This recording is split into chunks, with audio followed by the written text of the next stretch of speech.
Bonsoir et merci d'écouter Radio Nationale du Cambodge. Voici les titres de notre journal.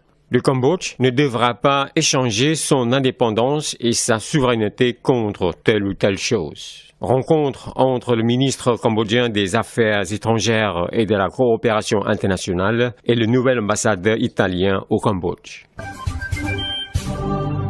Vous êtes à l'écoute de Radio Nationale du Cambodge sur 105.70 FM et sur 918 AM. Le chef du gouvernement royal du Cambodge, Somdetch Hun Sen, a montré une fois de plus la ferme position de maintenir l'indépendance et la souveraineté du Cambodge, soulignant qu'il ne faut pas échanger cette indépendance et cette souveraineté contre tel ou tel problème. Sur sa page Facebook postée aujourd'hui, le 12 février, Somdetch Hun Sen a souligné que la situation politique, sociale et économique du pays s'avance actuellement vers une meilleure, que l'économie cambodgienne qui était auparavant en embargo, sanctions et pression, progresse maintenant et est plus solide. Le chef du gouvernement cambodgien a fait noter que le Cambodge, dans le passé, était un pays le plus pauvre, que maintenant il se lève et s'échappe de la pauvreté avec sa croissance économique aux alentours du 7%. Il a poursuivi que grâce à un revenu fiscal de plus en plus haut et selon une prévision, le Cambodge deviendra un pays à revenu intermédiaire en 2030 et un haut revenu en 2050. Par un bon maintien d'une meilleure situation économique, Somdetch Hun Sen a affirmé que le Cambodge actuel ne dépend plus uniquement de l'aide étrangère. Le Cambodge ne pourra pas dépendre uniquement de l'aide extérieure et il ne devra pas échanger son indépendance et sa souveraineté contre telle ou telle chose, a dit Somdetch Hun Sen, ajoutant « Nous désirons toujours être un bon ami avec le pays partenaire qui désire vraiment voir le Cambodge progresser sans ingérence dans les affaires intérieures de son pays. » Somdetch Hun Sen a remercié les commerçants et investisseurs pour avoir accompli leur obligation en payant le taxe et avoir élargi de plus en plus le commerce et investissement dans le pays.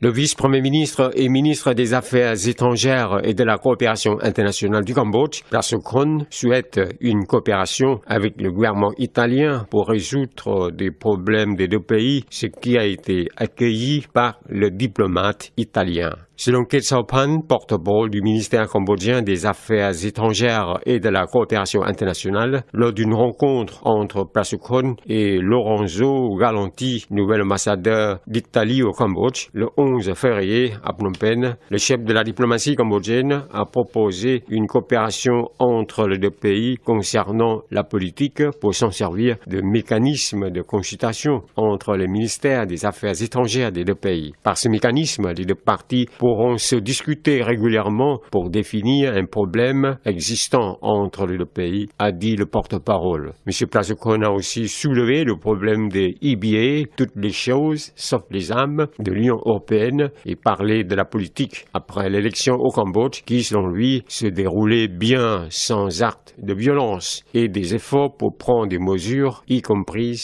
l'espace politique. Le chef de la diplomatie cambodgienne a également proposé la multiplication de la croissance commerciale entre les deux pays et souligné qu'il faudrait organiser forums, visites de délégations des deux pays souvent et régulièrement. Prasoe Khon a poursuivi que les relations entre population et population sont importantes pour leur permettre de bien se connaître. Il a appris que les deux pays ont 2 mémorandums de compréhension déjà signés qui sont les mémorandums sur la coopération touristique et culturelle. À cette rencontre, le diplomate italien Lorenzo Galanti a accueilli les propositions cambodgiennes, disant que l'Italie a les liens de relations avec le Cambodge depuis longtemps et qu'elle était en train de poursuivre encore ces relations. Il a reconnu le progrès du Cambodge, particulièrement infrastructure, construction, augmentation des salaires d'ouvriers. En somme, l'économie cambodgienne progresse beaucoup, a félicité l'ambassadeur italien. C'est la fin de cette édition. Merci de l'avoir suivi sur Radio Nationale du Cambodge. Au revoir et bonne soirée à tous.